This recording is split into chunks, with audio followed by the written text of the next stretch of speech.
आज के रचनाकार हैं मुंशी प्रेमचंद और कहानी का शीर्षक है आत्माराम।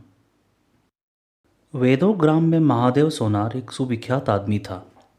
वह अपने सायबान में प्रातः से संध्या तक अंगीठी के सामने बैठा हुआ खटखट किया करता था। यह लगातार ध्वनि सुनने के लोग इतने अभ्यस्त हो गए थे कि जब किसी कारण से वह बंद हो जाती तो जान पड़ता था कोई चीज़ गायब हो गई। वह नित्य प्रति एक बार प्रातःकाल अपने तोते का पिंजड़ा लिए कोई भजन गाता हुआ तालाब की ओर जाता था। उस धुंधले प्रकाश में उसका जर्जर शरीर, पोपला मुंह और झुकी हुई कमर देखकर किसी अपरिचित मनुष्य को उसके पिशाच होने का भ्रम हो सकता था। ज्यों ही लोगों के कानों में आवाज़ आती, सत्य गुरुदत्त शिवदत्त दाता, लोग समझ जाते कि भोर हो गई। महादेव का पारिवारिक जीवन सुखमय न था। उसके 3 पुत्र थे, 3 बहुएं थीं, दर्जनों नाती पोते थे, लेकिन उसके बोझ को हल्का करने वाला कोई न था। लड़के कहते, जब तक दादा जीते हैं हम जीवन का आनंद भोग लें, फिर तो यह ढोल गले पड़ेगी ही। बेचारे महादेव को कभी कभी निराहार ही रहना पड़ता। भोजन के समय उसके घर में साम्यवाद का ऐसा गगनभेदी निर्घोष होता कि वह भूखा ही उठाता और नारियल का हुक्का पीता हुआ सो जाता। उसका व्यावसायिक जीवन और भी अशांतिकारक था। यद्यपि वह अपने काम में निपुण था, उसकी खटाई औरों से कहीं ज़्यादा शुद्धिकारक और उसकी रासायनिक क्रियाएं कहीं ज़्यादा कष्ट साध्य थी। तथापि उसे आए दिन शक्की और धैर्य शून्य प्राणियों के अपशब्द सुनने पड़ते थे। पर महादेव अविचलित गंभीर से सिर झुकाए सब कुछ सुना करता था। ज्यों ही यह कलह शांत होता, वह अपने तोते की ओर देखकर पुकार उठता, सत्य गुरुदत्त शिवदत्त दाता। इस मंत्र को जपते उसका चित्त को पूर्ण शांति प्राप्त हो जाती थी। एक दिन संयोगवश किसी लड़के ने पिंजड़े का द्वार खोल दिया। तोता उड़ गया। महादेव ने सिर उठाकर जो पिंजड़े की ओर देखा तो उसका कलेजा सन्न से हो गया। तोता कहाँ गया? उसने फिर पिंजड़े को देखा, तोता गायब था। महादेव घबरा कर उठा और इधर उधर खपरेलों पर निगाह दौड़ाने लगा। उसे संसार में कोई वस्तु अगर प्यारी थी तो वह यही तोता था। लड़के बालों, नाती पोतों से उसका जी भर गया था। लड़कों की चुलबुल से उसके काम में विघ्न पड़ता था। बेटों से उसे प्रेम न था, इसलिए नहीं कि वे निकम्मे थे, बल्कि इसलिए कि उनके कारण वह अपने आनंददायी कुल्हड़ों की नियमित संख्या से वंचित रह जाता था। पड़ोसियों से उसे चिढ़ थी, इसलिए कि वह अंगीठी से आग निकाल ले जाते थे। इन समस्त विघ्न बाधाओं से उसके लिए कोई पनाह थी तो यही तोता था। इससे उसे किसी प्रकार का कष्ट न होता था। वह अब उस अवस्था में था जब मनुष्य को शांति भोग के सिवा और कोई इच्छा नहीं रहती। तोता एक खपरेल पर बैठा था। महादेव ने पिंजरा उतार लिया और उसे दिखाकर कहने लगा, आ आ सत्य गुरुदत्त शिवदाता। लेकिन गांव और घर के लड़के एकत्र होकर चिल्लाने लगे और तालियां बजाने लगे। ऊपर से कौवों की काँव काँव की रट लगाई। तोता उड़ा और गांव से बाहर निकलकर एक पेड़ पर जा बैठा। महादेव खाली पिंजरा लिए उसके पीछे दौड़ा सो दौड़ा। लोगों को उसकी द्रुतगमिता पर अचंभा हो रहा था। मोह की इससे सुंदर, इससे सजीव, इससे भावमयी कल्पना नहीं की जा सकती। दोपहर हो गई थी। किसान लोग खेतों से चले आ रहे थे। उन्हें विनोद का अच्छा अवसर मिला। महादेव को चिढ़ाने में सभी को मजा आता था। किसी ने कंकड़ फेंके, किसी ने तालियां बजाईं। तोता फिर उड़ा और वहाँ से दूर आम के बाग में एक पेड़ की फुगनी पर जा बैठा। महादेव फिर खाली पिंजरा लिए मेढक की भांति उचकता चला। बाग में पहुंचा तो पैर के तलुओं से आग निकल रही थी। सिर चक्कर खा रहा था। जब जरा सावधान हुआ तो फिर पिंजरा उठाकर कहने लगा, सत्य गुरुदत्त शिवदत्त दाता। तोता फुनगी से उतरकर नीचे की एक डाल पर आ बैठा, किंतु महादेव की ओर संशक नेत्रों से ताक रहा था। महादेव ने समझा डर रहा है। वह पिंजड़े को छोड़कर आप एक दूसरे पेड़ की आड़ में छिप गया। तोते ने चारों ओर गौर से देखा, निशंक हो गया, उतरा और आकर पिंजड़े के ऊपर बैठ गया। महादेव का हृदय उछलने लगा। सत्य गुरुदत्त शिवदत्त दाता का मंत्र जपता हुआ धीरे धीरे तोते के समीप आया और लपका कि तोते को पकड़ ले, किंतु तोता हाथ ना आया। फिर पेड़ पर आ बैठा। शाम तक यही हाल रहा। तोता कभी इस डाल पर जाता, कभी उस डाल पर, कभी पिंजड़े पर आ बैठता, कभी पिंजड़े के द्वार पर बैठे अपने दाना पानी का प्यालियों को देखता और फिर उड़ जाता। बुढ़ा अगर मूर्तिमान मोह था तो तोता मूर्तिमयी माया। यहाँ तक कि शाम हो गई। माया और मोह का यह संग्राम अंधकार में विलीन हो गया। रात हो गई। चारों ओर निबिड़ अंधकार छा गया। तोता ना जाने पत्तों में कहाँ छिपा बैठा था। महादेव जानता था कि रात को तोता कहीं उड़कर नहीं जा सकता और ना पिंजड़े में ही आ सकता है।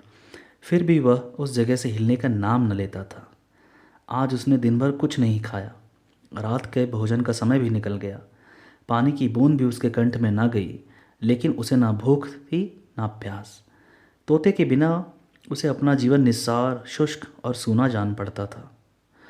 वह दिन रात काम करता था इसलिए कि यह उसकी अंतः प्रेरणा थी जीवन की, और काम इसलिए करता था कि आदत थी। इन कामों में उसे अपनी सजीवता का लेश मात्र भी ज्ञान ना होता था। तोता ही वह वस्तु था जो उसे चेतना की याद दिलाता था। उसका हाथ से जाना जीव का देह त्याग करना था। महादेव दिन भर का भूखा प्यासा, थका मांदा रह रहकर झपकियाँ ले लेता था, किंतु एक क्षण में फिर चौंक कर आंखें खोल देता और उस विस्तृत अंधकार में उसकी आवाज़ सुनाई देती, सत्य गुरुदत्त शिवदत्त दाता। आधी रात गुजर गई थी। सहसा होकर कोई आहट पाकर चौंका। देखा, एक दूसरे वृक्ष के नीचे एक धुंधला दीपक जल रहा है और कई आदमी बैठे हुए आपस में कुछ बातें कर रहे हैं। वे सब चिलम पी रहे थे। तंबाकू के महक ने उसे अधीर कर दिया। उच्च स्वर से बोला, सत्य गुरुदत्त शिवदत्त दाता, और उन आदमियों की ओर चिलम पीने चल गया। किंतु जिस प्रकार बंदूक की आवाज़ सुनते ही हिरण भाग जाते हैं, उसी प्रकार उसे आते देखकर सब के सब उठ भागे। कोई इधर गया, कोई उधर। महादेव चिल्लाने लगा, ठहरो ठहरो। एकाएक उसे ध्यान आ गया, ये सब चोर हैं। वह जोर से चिल्ला उठा, चोर चोर, पकड़ो पकड़ो। चोरों ने पीछे फिर कर नहीं देखा। महादेव दीपक के पास गया तो उसे एक मलसा रखा हुआ मिला जो मोर्चे से काला हो रहा था। महादेव का हृदय उछलने लगा। उसने कलसे में हाथ डाला तो मोहरें थीं। उसने एक मोहर बाहर निकाली और दीपक के उजाले में देखा। हाँ, मोहर थी। उसने तुरंत कलसा उठा लिया और दीपक बुझा दिया और पेड़ के नीचे छिपकर बैठा रहा। साह से चोर बन गया। उसे फिर शंका हुई, ऐसा न हो चोर लौट आवे और मुझे अकेला देखकर मोहरें छीन ले। उसने कुछ मोहर कमर में बांधी, फिर एक सूखी लकड़ी से जमीन की मिट्टी हटाकर कई गड्ढे बनाए। उसने मोहरों से भरकर मिट्टी से ढक दिया। महादेव के अंतर नेत्रों के सामने एक जो दूसरा जगत था, चिंताओं और कल्पना से परिपूर्ण। यद्यपि अभी कोष का हाथ से निकल जाने का भय था, पर अभिलाषाओं ने अपना काम शुरू कर दिया। एक पक्का मकान बन गया। सराफी की एक भारी दुकान खुल गई। निज संबंधियों से फिर नाता जुड़ गया। विलास की सामग्रियां एकत्रित हो गईं। तब तीर्थ यात्रा करने चले और वहाँ से लौटकर बड़े समारोह से यज्ञ और ब्रह्म भोज हुआ। इसके पश्चात एक शिवालय और कुआं बन गया। एक बाग भी लग गया और वह नित्य प्रति कथा पुराण सुनाने लगा। साधु संतों का आदर सत्कार होने लगा। अकस्मात उसे ध्यान आया, कहीं चोर आ जाएं तो मैं भागूंगा क्यों कर। उसने परीक्षा करने के लिए कलसा उठाया और 200 पग तक बेताशा भागा हुआ चला गया। जान पड़ता था उसके पैरों में पर लग गए हैं। चिंता शांत हो गई। इन्हीं कल्पनाओं में रात व्यतीत हो गई। उषा का आगमन हुआ। हवा जागी, चिड़िया गाने लगी। सहसा महादेव के कानों में आवाज़ आई, सत्य गुरुदत्त शिवदत्त दाता, राम के चरण में चित्त लगा। यह बोल सदैव महादेव की जिह्वा पर रहता था। दिन में सहस्त्रों बार ये शब्द उसके मुंह से निकलते थे, पर उनका धार्मिक भाव कभी भी उसके अंतःकरण को स्पर्श न करता था। जैसे किसी बाजे से राग निकलता है, उसी प्रकार उसके मुंह से यह बोल निकलता था, निरर्थक और प्रभाव शून्य। तब उसका हृदय रूपी वृक्ष पत्र पल्लव विहीन था। यह निर्मल वायु उसे गुंजरित न कर सकती थी, पर अब उस वृक्ष में कोपलें और शाखाएं निकल आई थीं। इन वायु प्रवाह से झूम उठा, गुंजित हो गया। अरुणोदय का समय था। प्रकृति एक अनुराग में प्रकाश में डूबी हुई थी। उसी समय तोता पैरों को जकड़े हुए ऊंची डाल से उतरा, जैसे आकाश से कोई तारा टूटे और आकर पिंजड़े में बैठ गया। महादेव प्रफुल्लित होकर दौड़ा और पिंजड़े को उठाकर बोला, आओ आत्माराम, तुमने कष्ट तो बहुत दिया, पर मेरा जीवन भी सफल कर दिया। अब तो वह चांदी के पिंजड़े में रखूँगा और सोने से मढ़ दूंगा। उसके रोम रोम से परमात्मा की गुणानुवाद की ध्वनि निकलने लगी। प्रभु तुम कितने दयावान हो, यह तुम्हारा असीम वात्सल्य है। नहीं तो मुझ पापी पतित प्राणी कब इस कृपा के योग्य था। इस पवित्र भाव से आत्मा विह्वल हो उठी।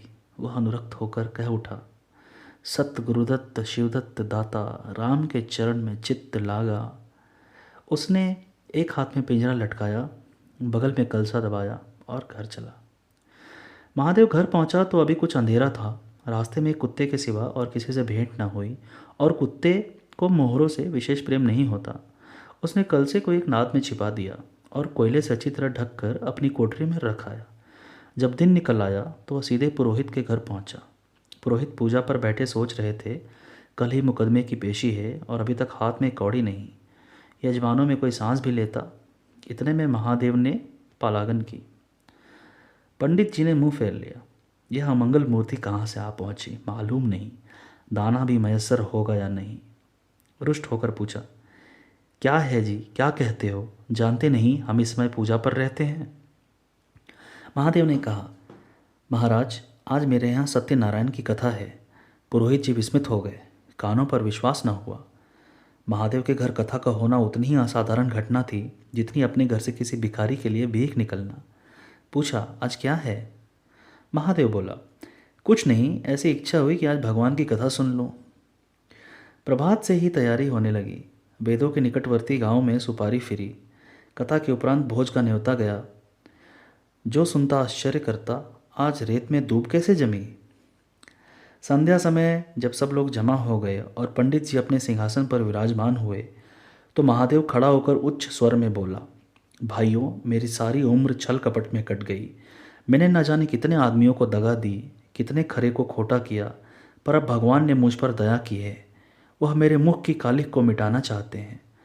मैं आप सब भाइयों से ललकार कर कहता हूँ कि जिसका मेरे जिम्मे में जो कुछ निकलता हो, जिसकी जमा मैंने मार ली हो, जिसके चोखे माल का खोटा कर दिया हो, वह अगर अपनी एक एक कौड़ी चुका ले।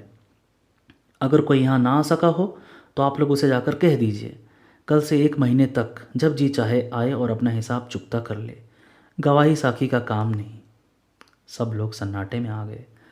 कोई मार्मिक भाव से सिर हिलाकर बोला, हम कहते ना थे? किसी ने अविश्वास से कहा, क्या खाकर भरेगा, हजारों का टोटल हो जाएगा।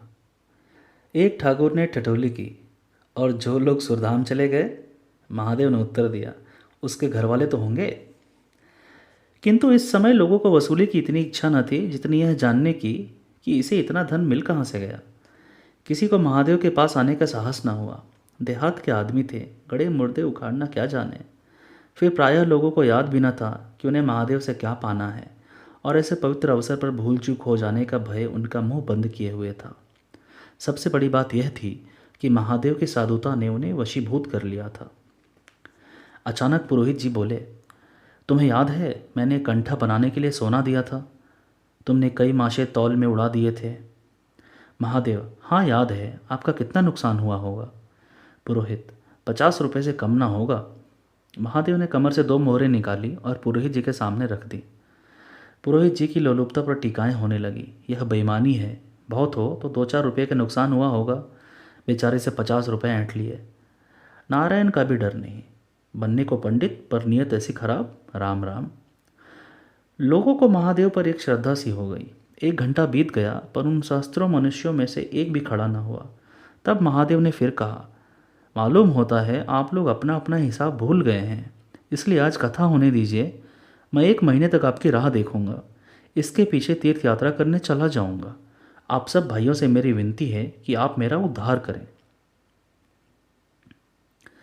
1 महीने तक महादेव लेनदारों की राह देखता रहा। रात को चोरों के भय से नींद न आती। अब वह कोई काम न करता। शराब का चस्का भी छूटा। साधु अभ्यागत जो द्वार पर आ जाते उनका यथा योग्य सत्कार करता। दूर दूर उसका सुयश फैल गया। यहाँ तक कि महीना पूरा हो गया और एक आदमी भी हिसाब लेने ना आया। अब महादेव को ज्ञान हुआ कि संसार में कितना धर्म, कितना सद्व्यवहार है। अब उसे मालूम हुआ कि संसार बुरों के लिए बुरा और अच्छे के लिए अच्छा। इस घटना को हुए 50 वर्ष बीत चुके हैं। आप वेदों जाइए तो दूर से ही एक सुनहला कलश दिखाई देता है, और ठाकुर द्वारे का कलश है। उससे मिला हुआ एक पक्का तालाब है जिसमें खूब कमल खिले रहते हैं। उसकी मछलियाँ कोई नहीं पकड़ता। तालाब के किनारे की विशाल समाधि है। यह आत्माराम की स्मृति चिन्ह है, जिसके संबंध में विभिन्न किंवदंतियाँ प्रचलित हैं। कोई कहता है वह रत्न जटित पिंजरा स्वर्ग को चला गया, कोई कहता वह सत्य गुरुदत्त कहता वह अंतर्ध्यान हो गया। पर यथार्थ यह है कि उस पंछी रूपी चंद्र को किसी बिल्ली रूपी राहु ने ग्रस लिया। लोग कहते हैं आधी रात को अभी तक तालाब के किनारे आवाज आती है, सत्य गुरुदत्त शिवदत्त दाता, राम के चरण में चित्त लागा। महादेव के विषय में भी कितनी ही जनश्रुतियाँ हैं। उनमें सबसे मान्य यह है कि आत्माराम के समाधिस्थ होने के बाद वह कई सन्यासियों के साथ हिमालय चला गया और वहाँ से लौट कर न आया। उसका नाम आत्माराम प्रसिद्ध हो गया।